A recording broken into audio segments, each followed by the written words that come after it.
Hello everyone, and welcome back for another baddest video with Thibaut and TV, who is enjoying some well-deserved ice cream on a very warm day. Matt, how are you? Oh, it's awful. I'm not having a good time. Okay. He's not Thank having the God we're best time. recording because that's going to bring some brightness into my life. Gonna bring some joy, but he hasn't But had this the ice best day. cream, this ice cream is saving my life right now. 35 degrees. I don't live in Queensland for a fucking reason. This is ridiculous. Yep, it's warm, Northern Territory. That's what it feels like. Oh, this is yuck. I don't know how the Northerners live like this, but I digress. But today is not a video about the weather, like what it might seem. Although we will be talking forecast, but TCG forecast. Today we're going to talk about. I'm a professional. I'm a professional. That was smooth as fuck. Wasn't playing out. Today we're going to talk a little bit about what has been all the hype lately. We're going to talk a little bit about Riftbound, but not only. Star Wars players, stay with us. We have been playing a little bit of Riftbound, and we're going to talk about our experience, mainly because a lot of Star Wars Unlimited players have been curious about what the game is like, what the cards feel like, how does it play. A lot of members of our team, our competitive team, who are deep into Star Wars, have either been dipping into it a little bit or curious about it. So I think we're going to do a little bit of a breakdown of our experience so far, just to inform players of what that experience is like before they go spend hundreds and or thousands of dollars on product, which is something we will touch on as well. Then we're going to talk about what that means for SWU, because that has been one of the main source of concern and discussion over the last couple of weeks, 2-3 weeks, especially in Australia. We don't know exactly what the discussion has been like around the world. But in Australia, there has been a bit of worry from some SWU players that Riftbound was going to take away a good majority of the player base, or at least a good chunk of the player base. And so we're going to discuss a little bit what we think of that and why maybe it isn't so the case. Let's talk a little bit about why we started playing Riftbound, I guess, TV. What has been the element that has pushed us to buy cardboard that we didn't need? So, I think breaking it down over a couple of different things, right? We got a new set of SWU. Mm-hmm. Great set. Great set, right? I don't think, and I mean, so far this has been probably my favorite set to draft. And my favorite set to play sealed in as well. I think it's a really, really fun set. Agreed. So we got our new set. Now for us, I think it's important to consider the calendar. Big gap between competitive events in Australia. Yeah. You know, we've got 2 coming up. They're back-to-back weekends, and then there's nothing for about 6 weeks. So they are back-to-back, but they're not close. One is in Melbourne, one is in Brisbane. Well, right. And Melbourne is a sealed one side of the country and sealed. And yeah, sealed. And 2 different formats. Absolutely. But then there's nothing till mid-January. So, you know, it's like 4 or 5 weeks. We've got Christmas in the meantime. It's late Jan, actually. Like Australia weekend. Australia Day weekend? No. The other Melbourne one. The other Melbourne one's on like the 10th or the 13th. I can't remember the exact date. It's always you know, unless I have a calendar in front of me, I'm not going to remember anyway. But I think the other thing, and I think it's really worth noting, you and I are not League players. No, not at all. We did not play League of Legends. The IP itself hasn't really been the draw card for us. My only exposure to the Riot kind of universe has been Teamfight Tactics. I played a little bit of TFT, which I quite enjoyed. The meta changes too much. I just can't keep up, but I enjoyed it for a little bit. And I've watched Arcane, but I have never played a game of League, I don't believe. So I've played a couple of games. Nerd. My friend Brody, who was Brody. in the chat when we were doing some of the openings, the box cracks, and deck building as well. And deck building, yeah, he was there as well. And a couple of other mates who I used to play a lot of video games with. I've played a few games of League. It's not my type of game. Like, I like RTSs and shooter games. This is kind of neither. But I've played it. It's not my game, but sometimes it's just a fun game to play with a couple of mates for a little while. You play some of the different formats and, you know, it's whatever. I've seen the first season of Arcane. Yep. I have not watched further. I really liked it. I quite like. Yeah. I've always been a big fan of anime. I think it's a really good series. Never played Teamfight Tactics. Never played the other game. What's the other card game Clint's mentioned before? Legends of Runeterra. Legends. Never played it. Not my thing. So it's whatever. Now, we discussed that we wanted to dip our toes into more things, not just SWU. Yeah. You and I are both avid board game players. We love playing miniatures, but we wanted something else to, dip our toes into. Some of the discussions, Clint's off playing Fab with James and Mitch, and he's having a ball. He really loving is, Fab, yeah. and that's awesome. It didn't draw to us. It's fun. Don't get me wrong. I have tried it. I don't hate Fab. I've tried it. Yeah. I had a discussion with Clint yesterday, who said if I tried it again with him with better decks, I would probably have a good time, but that hasn't happened yet. But maybe that's what it is. You and I've talked to you about it a lot. I think the concept is awesome. Yeah. Like it's a fight. You get exhausted, between two people. you get tired. Yeah, you're like using one weapon and you're using a shield and you're blocking. Cool. Like and it's unique. It's super unique. I think they've nailed the concept. Like I've played with Blitz decks only, so like my exposure is relatively limited. But it's not my thing. I think the other thing that we look at is it's been around for a while. Yeah. So we're going to try and come in really late in the piece. There's already some hyper competitivity competition in there. And that's not what we wanted for this, our secondary game, to call it that. Not when we say we, it's TV and I, not us as a content creation team, because Clint has been, and as a competitive team, I guess, Clint has been playing Fab and has been doing quite well doing so. Like he's getting better and better every day, and he's having a blast. He's buying a lot of cards. He's having good decks. So he's set on that. But we, TV and I, weren't really drawn to that. And so Riftbound came around. Go ahead. And the main and the real big draw was 2v2. That is true. We can sit next to each other and we can play against two other opponents and we kind of play together. It was kind of like, we're both pretty good at card games. This team event, like this team sort of format, maybe we could fucking kill it at that. It could be fun. I will say another, and it's new. Yeah, another draw component was the training ground. Training ground, you buy the box. Proving ground.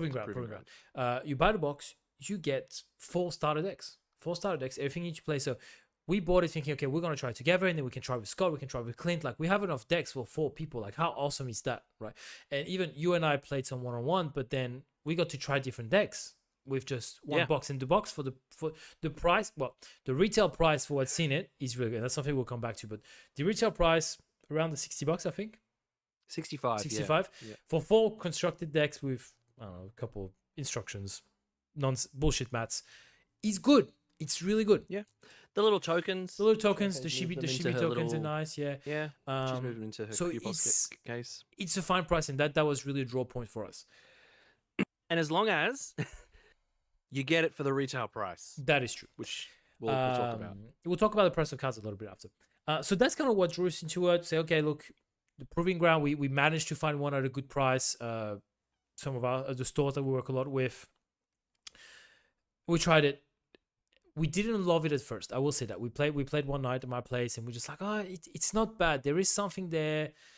I think talking about Proving Ground, a big negative point about it, I will say, one of the decks is overpowered compared to the rest. Master Yi, who is one of the top decks in the world, like the leader, is very overpowered compared to the rest. And so I played a Garen deck into his Yi, and I was like, this is shit. I can't do anything. Like I'm getting stomped. I feel like I'm playing good cards. I feel like I'm a good TCG player. I know what I'm doing. And I'm getting stomped. Like my cards are just neatly worse than yours. I played a second deck. It was a bit better, but still lost. And I was like, okay, it's not bad, but I don't love everything. I don't love all the interactions. I don't love everything. So we left it at that, thinking, look, it's not bad. There's something there, just not in love. And I feel like we kind of felt together. We felt the same. Really looking forward to the possibility. Look, if there's a 2v2 component, now we're talking. That could be really fun. You have your archetype. Maybe your archetype is just big beast, and you conquer the battlefield, and I'm in charge of spells, and I remove stuff to cover you, and I buff your stuff. Like this appeals to me like so much. It sounds awesome. And then we bought too many boxes. And look, we'll shout them out. Steel City, Oh, my local. yeah. In Honestly, Wollongong. I think they're doing a really good job of supporting the growth of a Riftbound community. Like they still had product and were selling it at retail prices to their community. They weren't scalping, and we've seen stores scalp them. Yes. You know, a retail box should be a box of 24 booster packs should cost you anywhere between your 220, your 250, 260 mark.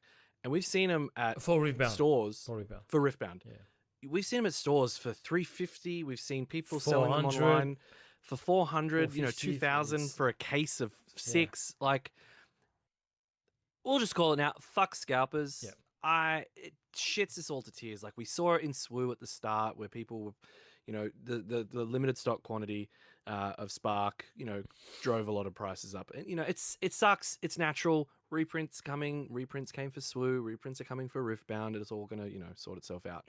But if you can get into a good community, like, you know, Steel City is absolutely supporting its locals, and it's awesome. We did buy too many boxes. We'll call it there. Yeah. We're gonna go through basically 3 things. Because I want the curious players and potentially the SWU players, because we have a big SWU community following us, and like I said, a lot of players have been curious, and we're gonna talk about what the gameplay feels like. I think that's important. What the gameplay feels like, especially from a SWU player. Are you gonna get what you want from that TCG? We're gonna talk about cards a little bit, and we're not gonna dive into our pools too much. And nobody cares. We did some box openings. You guys can go watch that on the channel.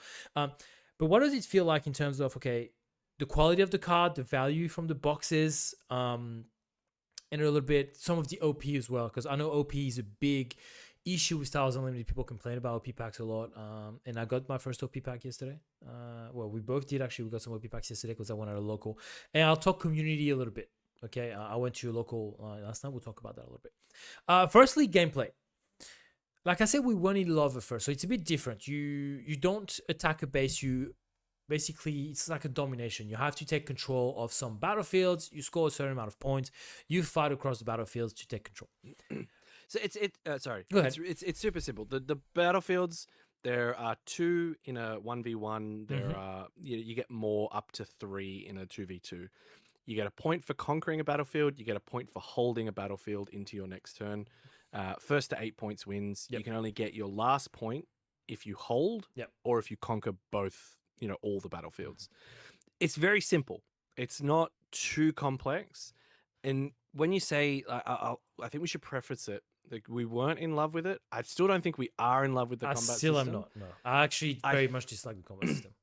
I think the biggest comparison that we can start with is that SWU, in both of our opinions, is still a far superior game in and of itself. It's again no bias. It's just playing cards, putting cardboard on the table, putting cardboard on the mat. SWU is far superior in terms of gameplay. I think it's a really good game. Yes. And I know that is where some of the disappointment in the OP is stemming from in the wider community, and we can talk a little bit about it. But the gameplay in SWU it's just wonderful. Yes. Like, you feel like the decisions you make matter. You know, you've got to be able to preempt what your opponent's doing. And I haven't yet, and we've played limited games, I haven't yet felt that in Riftbound. Yeah, we'll talk about the consequence of decision a little bit after when we talk about gameplay. Speaking of combat system, I think combat system is very similar to what Magic is. There's no damage markers. You either die or you survive.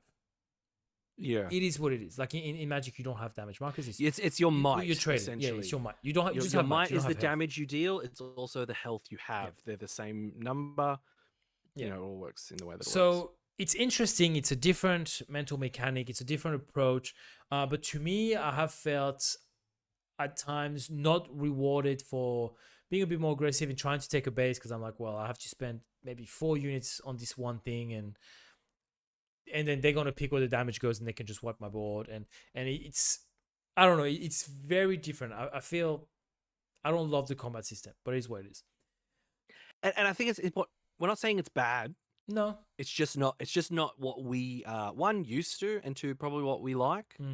Like, I like when I attack with a unit, sometimes it doesn't die. Yeah. Sometimes it Like, you make it those effective trades. But there is a consequence. Like I feel like because you lose health in Riftbound, obviously it's I kill your stuff and off you go. I have a 4 attack, a 4 power. And You I'm have a 2 immediately power, healed.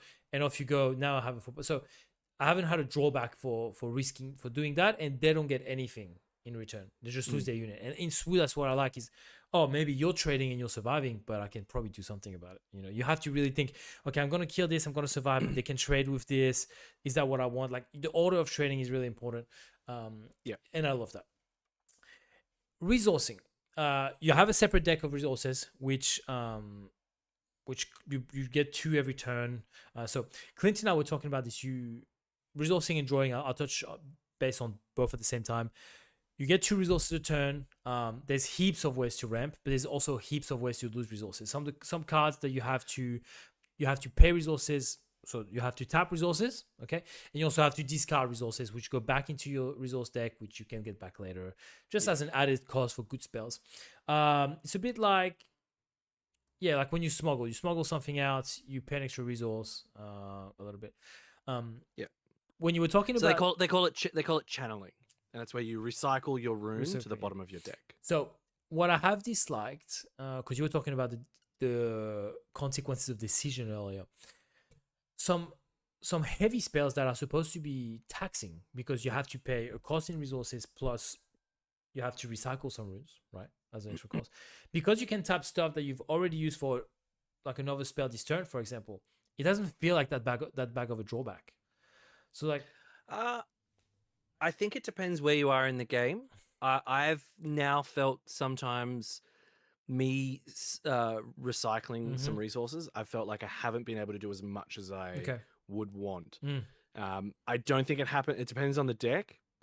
In the Misfortune deck that I was playing last night, I definitely felt that because I had to decide, like, am I going to play a Dazzling Aurora, which is just a busted card? I can talk about that as well.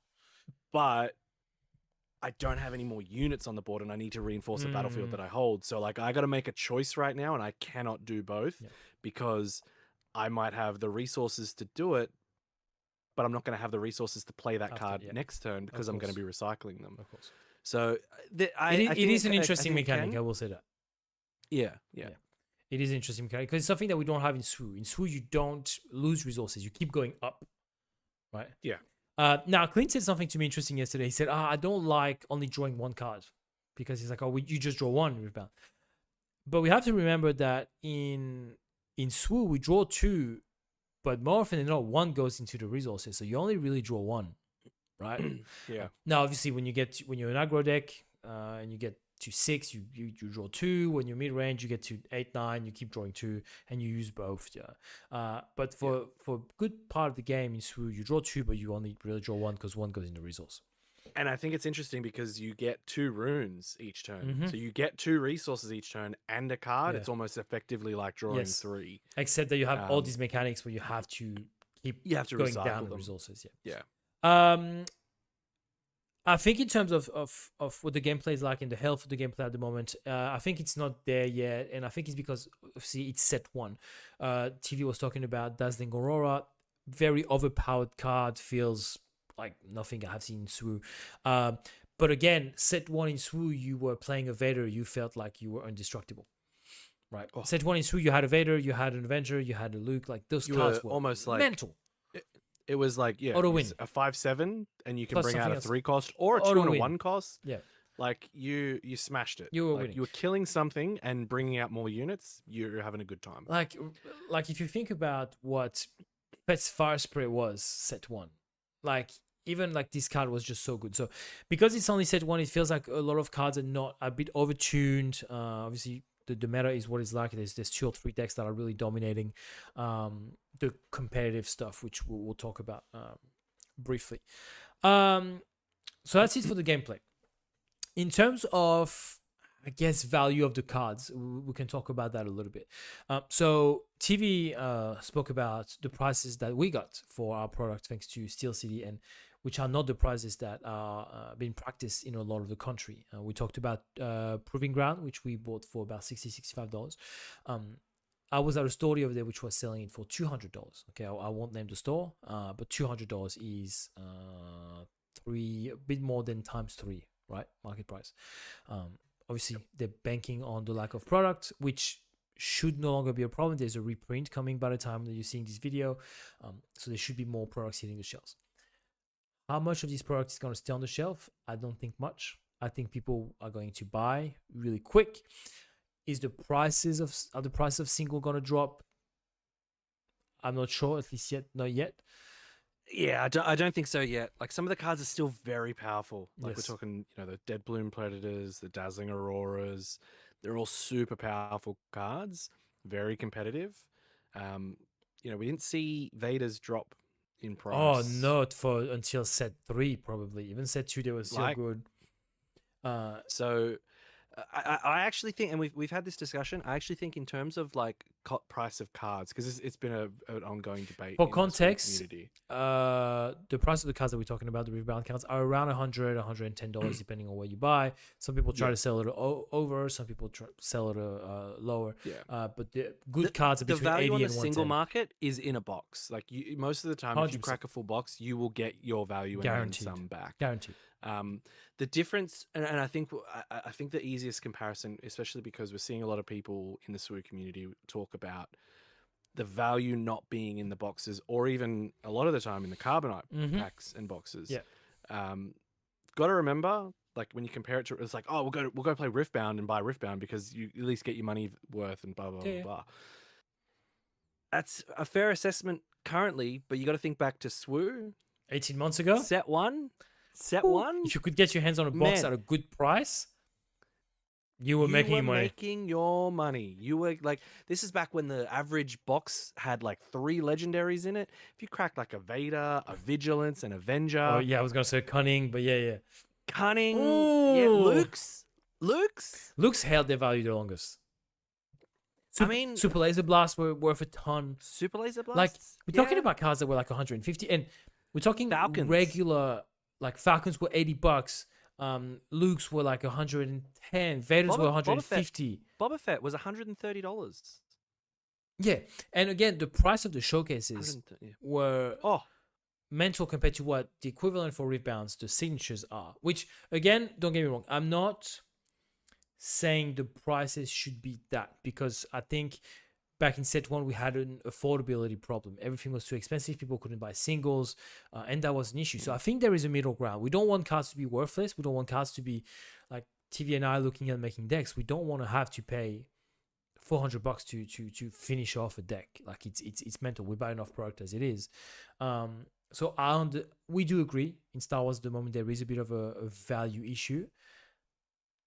I will go ahead also and blame the players. I think the players are the first to blame, because we're the ones who sell. We are the ones who buy, but we are the ones who sell. When I see people, like I think TV and I had this discussion recently. We bought some Prestige from someone, I don't remember. And they got a B2 MO. And they say, oh, on Collector it's 50 cents. It's not a 50-cent card. You have to buy a $35 to $40 booster to get it. Do not sell it for 50 cents because TCG or Collector or whatever tells you it's 50 cents. It's mental. Like, we're talking like those legendary Cassians. Yeah, it's only Prestige happening foil Cassian. Like, no, because that person is willing to let this go and say, oh yeah, well TCG says that, so I'm going to let it go. What if you hold it and you're like, oh, like actually no, you know what? Like let's say TV was willing to buy this B2MO Prestige. If instead of 50 cents, if that guy said, what about $5? TV was giving him $5 that second. Like I was giving him $5 that second. TV, you don't want it? I got it. Like $5 for a card, like a Prestige any day of the week. That will save me spending $40 on a Carbonite booster. But because people are willing to just sell and keep saying, oh, well, I need to move my stuff fast, so I'm going to sell it a little cheaper than the previous guy, or this, or that. That's why product is dropping. Like, it's not, like, FFG doesn't set the prices. Like, I understand FFG sets the power of cards, right? And the quantity of how many are available. Yeah, of course. But we don't want product to be scarce, right? No. There was a moment in like the first 2 sets where we were all worried, like, how is this game going to grow? Because people can't actually come in and play it. Like, you want to be able to walk into a store, go, you know what? I'm a massive nerd. I love Star Wars. I'm going to see a Star Wars poster, and I'm going to go, oh, what's this game? Like, maybe I'll get into it. Like, we want stock on the shelves so stores can sell it. which is It's- also Riftbound's issue at the moment. There's no stock on the shelf. So there is a reprint coming, but I don't think that the stock will last. I think it's gonna be gone. I think some Scalpers are stores have gonna already go. received. Yeah, some have. Some stores have already received, and I think, like, if you're into Riftbound, talk to your local store. Like, a lot of the stores, and this is one of the things I will shout out as Steel City do it really, really well. They don't sell to people they know are going to go off and just resell it. Like, you even had the conversation with me. Like, one of the owners is like, "You got Tivi, you going to play Riftbound? Because we've only got a limited amount of proving grounds." I think they only had a handful, Yeah. like not many. And I was like, "Yeah, I'm probably going to play this. Cool, one's yours for sure." They were not like putting them on the shelves so that people could just come in and then resell them for $200. Like, they want to grow a community. And that's, have a chat with your local store and make that be their priority, not just selling it. I will tell you who's you need to grow. also really good. It's Mitch from Hobby Shack, but with Pokemon. He's really good with his Pokemon community. He's super anti-scalpers. If you're looking for some product, talk to Mitch from Hobby Shack. He's definitely looking to hook up the players and the collectors, the people who try to resell. So the value of the card is there, obviously, but I think it wouldn't be a fair assessment for SWU players to look at this and say, "Oh well, I'm gonna go play Riftbound because the value is there." The value was there in Star Wars, but it has dropped, as it should. We can't keep having cards that are worth like $150 every set. It's mental. And like, I'm okay with some like showcases and for sure, you know, showcases, prestiges, absolutely. like absolutely. But like certain legendaries, you don't want them to be $200 cards, especially if you need to go get them. To me, I don't think know. 40, I don't know. $50 is a good price for a top legendary. Okay. I don't know. I don't know. I've not been in TCGs, and I know we've been doing this TCG for a while. There are so many people I know that, like, I kind of think you want promos to be worth more money than like regular cards. Prestiges, things from collectors, you know, like hyperspace variants. If a card's worth $1, the hyperspace, you probably want to be worth 3 times as much. Yeah, so agreed. $3 for the hyperspace. I don't think that's not reasonable. It's a full art, maybe 5, like whatever. I don't know. Speaking of hyperspaces, that's something that came to my mind yesterday. Where Riftbound just doesn't have anything borderless at the moment. Most of your deck, so a lot of cards are foil, and a lot of cards are only foil. Your legends, your champions, your epics, some of your alternate arts, like they are foil, and you can't get them non-foil. So if you don't like foils, just keep that in mind. There's also no limited ways to pimp out your deck. Like some of the commons and uncommons, I think they all come in foil, but they're really hard to get, and the foiling looks awful. The alt art ones are borderless. Yes, a lot of them are borderless, but they're the only ones. borderless. But there's not alt arts for your common cards. Like a lot of your commons, they're just that's it. Usually, it's pretty much alt arts for runes, legends, and some champion units get alt art. Yep. Versions. So, and like I said, some of the cards come with a foil, but the foil is really bad on the regular cards. It's really nice on the epics and the champions and stuff like that. Yeah, I don't like it. But sometimes it's hard for me to tell. Okay, is this foil? Like, you can't really see. So this is pretty bad. Yeah. Which brings me to the promos, I think. So I went to GG Top Right yesterday, played some Riftbound, went 2-1. Go me for my first one. I was a bit let down by the promos, I must admit. Looked at them and I was like, they look like the regular cards. They're foil and they have a little stamp at the bottom. So is this... You didn't crack a rune though, did you? Yeah, no. Okay. And that's why. Like if I had cracked rune, I'd be like, oh cool, I have a rune. Yeah. But that's the reality. I agree. I think like a lot of we are gonna talk a little bit about comparisons with SWU and Riftbound in terms of promos, but I do agree with the non-rune and that non-Teemo GG easy. You're like, whatever. all right.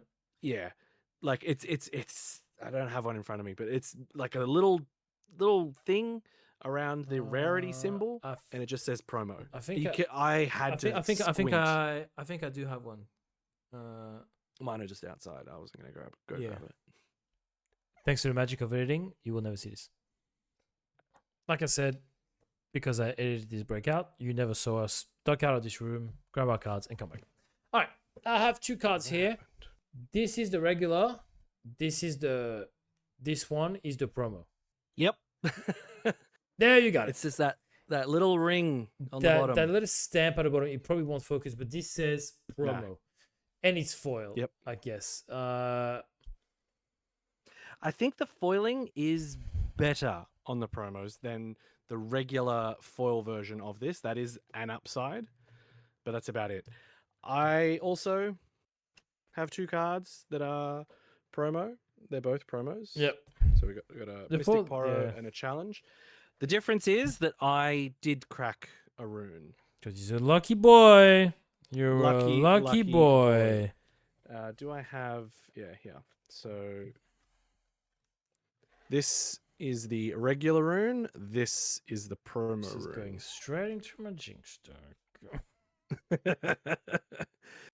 So much cooler, obviously, and foiled. But I didn't get one of those, so I was a sad boy last night. I also watched Yes. Clint pull absolute fire from his decks, but that's another story for another time.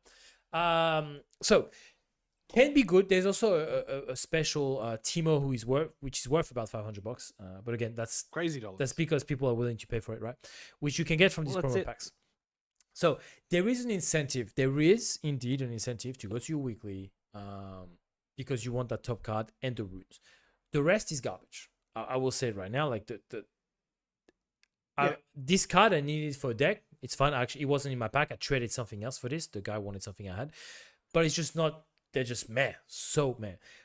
Star Wars, at least, obviously, there's a different art, whether you like it or not, whether you think the cards are playable or not. That's a different story. I think they got to probably do a bit of a better job about putting better cards, I think, in the promos. I think the difficulty is to do that without devaluing the rest of the cards. But I think if we look at the legendaries that have been promos lately, which is the Hans, the Yodas, it hasn't really tanked the price of the other cards. It just has made people want to come, because when we crack our packs, we're like, who's got the Yoda today? And it's never me, but at least we have a little bit of fire because we want to pull it. Yeah. More of that is probably needed. Like, there's a bunch of these runes, like these cool runes in the promos. And so that's I was looking for that, and I realized you would have had it in your Jinx deck, but that's the regular one compared to this one. So if you put yours up, so that's the altar that you can pull from boxes. The one that I have is booster box, which this one is promo. Which I will say, so very nice foiling, and you're most likely not going to see on the cam. There is text. Oh, you might be able to see here. It's textured. So if I run my finger here, there's little lines, right? It's textured. So when you compare the 3, like the one you've got is far superior. Like, it really is. So it's orange is for red rune, but but this is great. The promo one compared to the regular one. But that one's fantastic. Yeah. So that's one thing that they have done well. It's this. But their promos are what they are. Now, obviously, we've rambled about Riftbound for a little while. But what does this mean for SWU? Because that's what we want to. That's what we want to talk about. That's what the players have been curious about. I actually don't think it's gonna be that much of a problem for SWU. Not as much as we thought it was. Went to my LGS yesterday, play some games, and the community that was playing Riftbound is not the community that plays Star Wars Unlimited. Over there, a lot of like majority Asian population, a lot of younger people like in their 20s, some in their 30s. Star Wars Unlimited is played by dads a lot, right? It's a middle-aged man game. It is legit.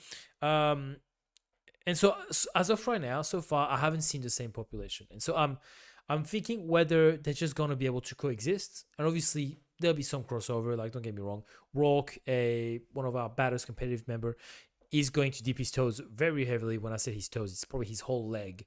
Going to dip his leg into Riftbound from a competitive point of view, and he will be doing both. And that's going to happen. Like, TV and I are probably going to play a little bit.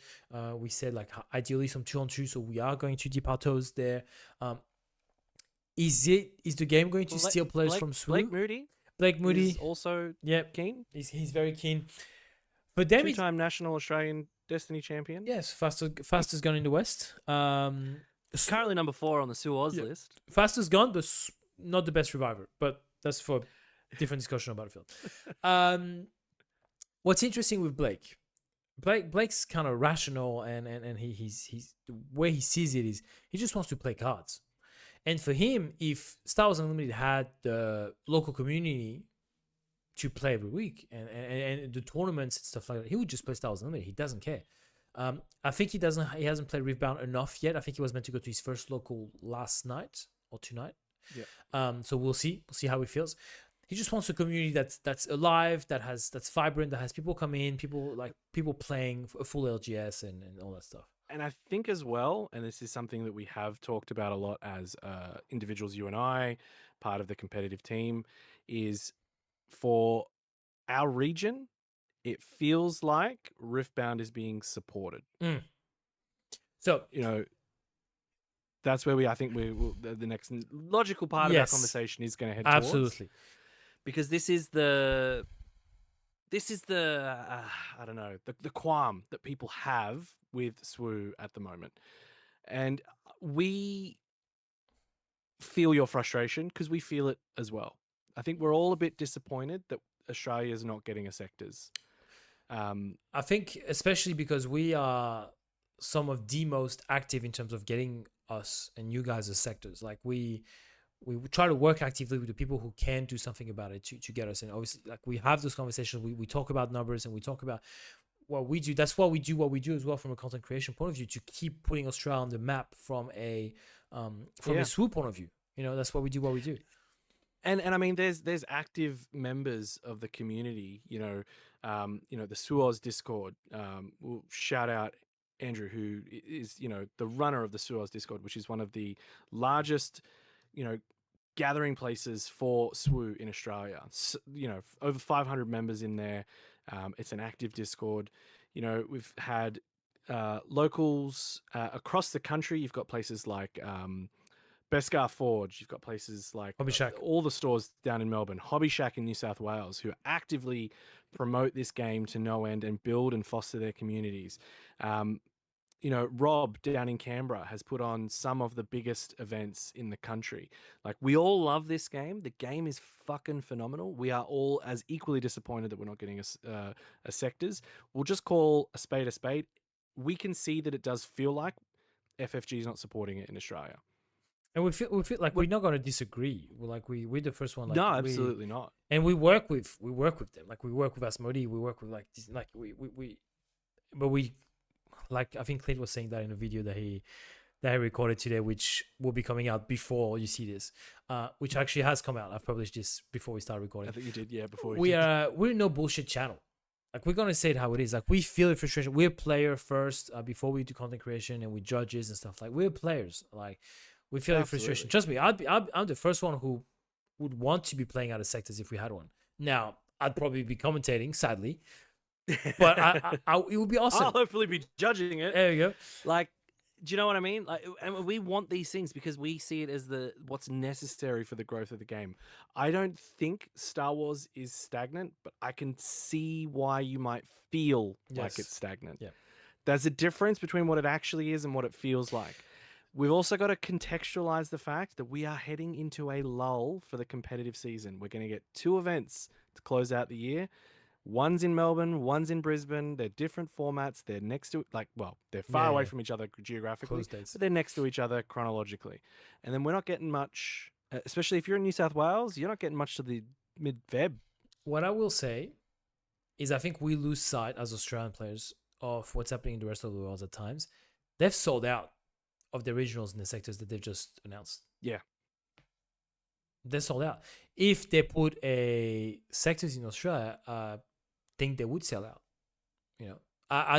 Sorry, you cut out a little bit there for me. Do you think they would sell out? I think they would. It depends what depends what their numbers are. We don't know what the I don't think you would have an issue getting around the 200 mark for a sectors. Yeah, I was thinking 250, but 200 for sure. Like, we had 100 at the first Melbourne PQ.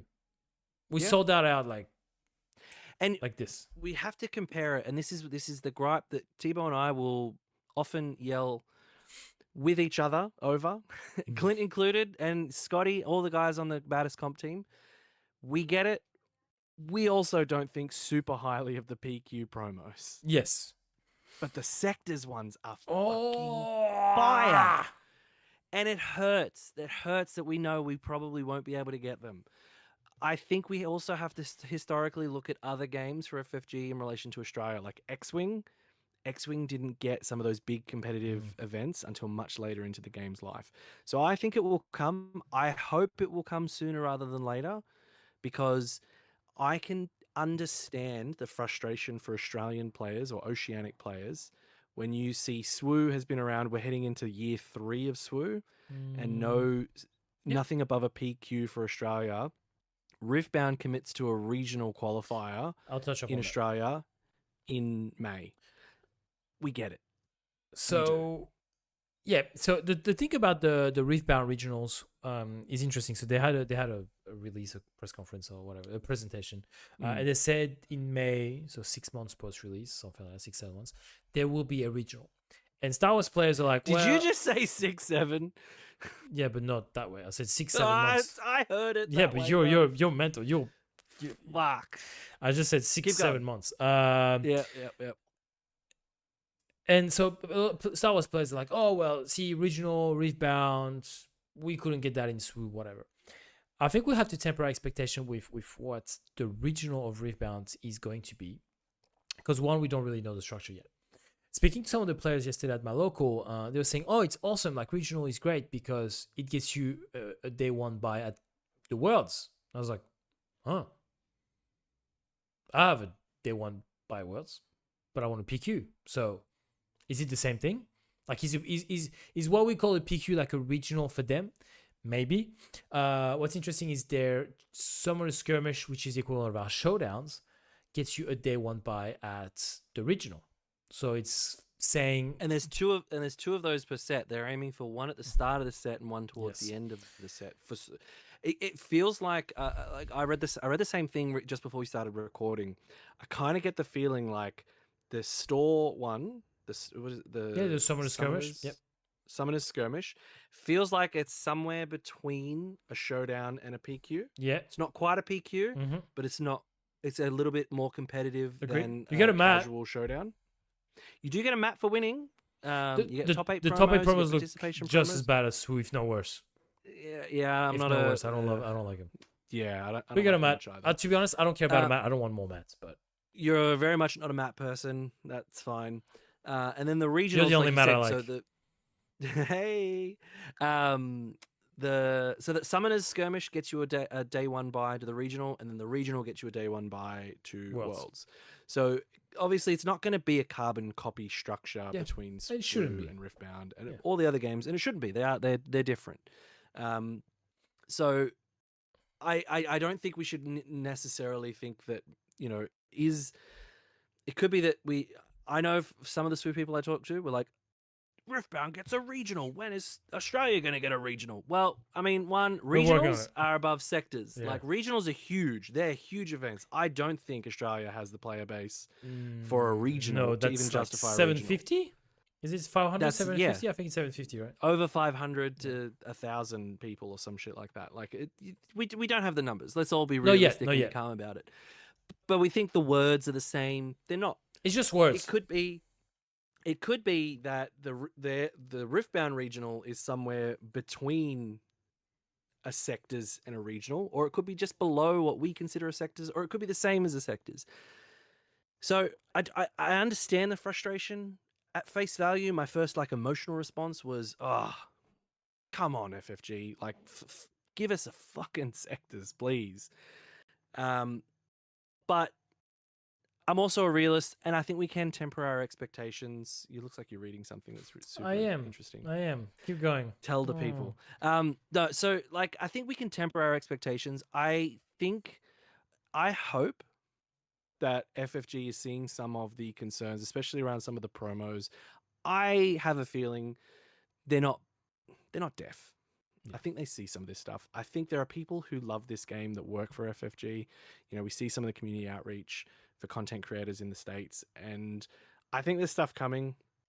I know there was a video that came out, and one of the thumbnails is Star Wars Unlimited is dead or some shit like that. It's Shout out. fucking not. It's not. Go watch. We're not talking shit. Go watch Outmaneuver's interview of Jack. Yeah. We love Jack. Go watch the interview. We if you love want, Jack. Jack's but awesome. They baited me, and I'm not happy about it. I know.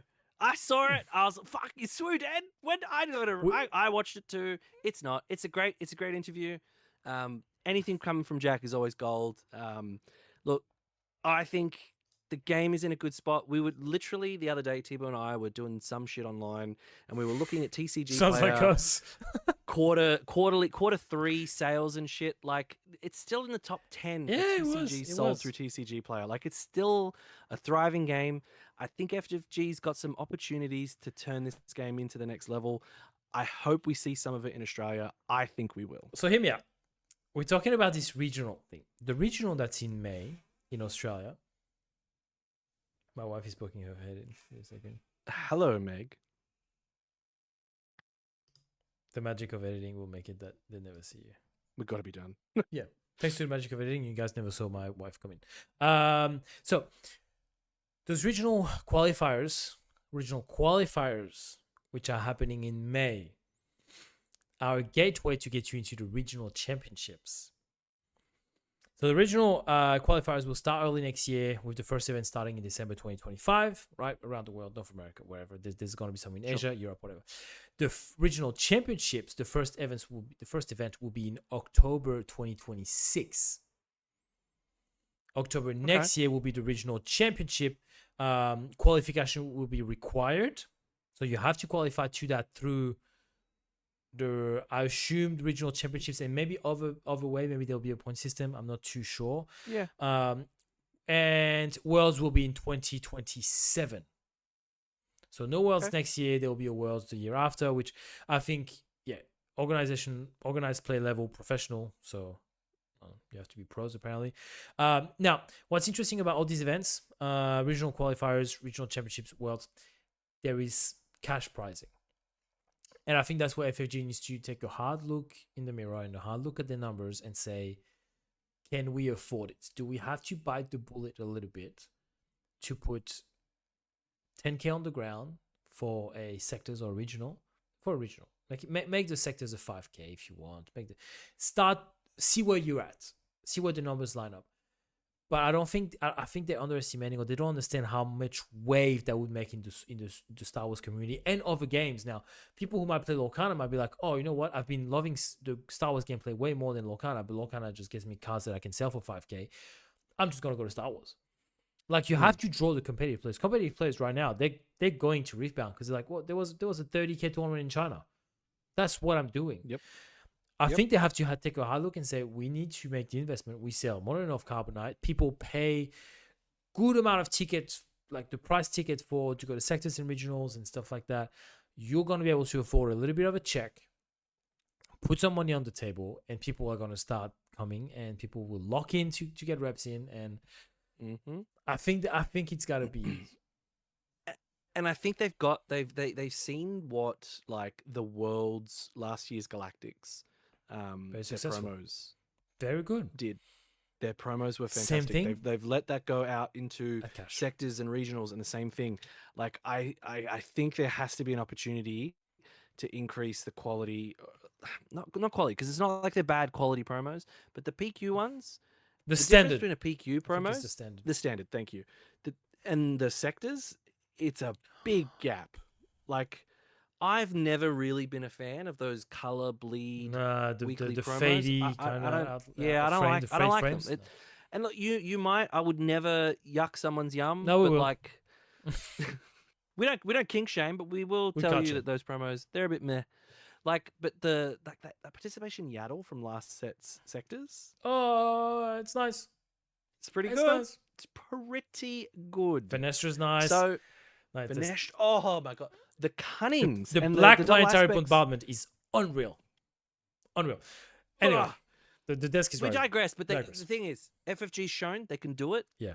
We just need to see it expanded out. Like, And keep we your wanna see in goddamn showdowns- renegades. Next time the design team comes to you with those, you keep them. We don't want to see the renegade design again. Okay. those, Anyway. yeah, I don't like. Um, Propaganda, more. chef's kiss, Chef's kiss. all day. But look, all that to say, SWU players, do not worry. I think the game is in a good spot, in a better spot than we think, especially globally. I think from a local point of view, like a national point of view in Australia, we have to bite the bullet a little bit and keep making efforts. And you guys might not realize it, but you guys supporting us also does a lot of good for the community, because we are you guys, when I say you guys, the community number one route of communication to FFG, believe it or not. And so if we do good, and if we do good numbers, and people, we do good events, good PQs, and good broadcasts and stuff like that, FFG is more likely to see that and say, oh, they do have a good player base. Maybe we should reward them a little bit. Believe us, we're trying. Riftbound is a decent game. It's gonna be around. If you think it's not gonna last, you're wrong. And if you think it's gonna take all of SWU's players, you're wrong as well. It's gonna be somewhere in the middle. Go try it out for yourself. Again, if you need cards, go talk to your LGS. If you're local to Sydney, go talk to us. We got 1 million spares, to be honest, that we're not going to use. Go talk to us. We'll help you out with some commons. Uncommons, we don't have a ton of, but we'll help you guys out. But yeah, anything you want to add to me? Yeah, because we're not collectors of Riftbound. No. We're building decks that we're going to play. This is not like SWU. I don't have binders and fucking binders upon binders full of cards. I'm not outlaying that investment.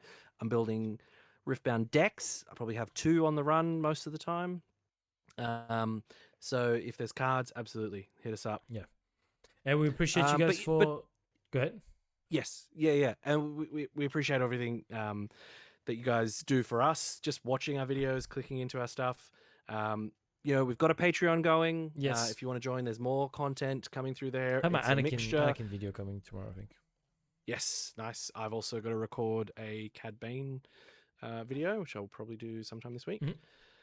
But yeah, look, all those things, subscribing to the YouTube channel, join the Discord, join our conversations, come, talk shit with us. Love it.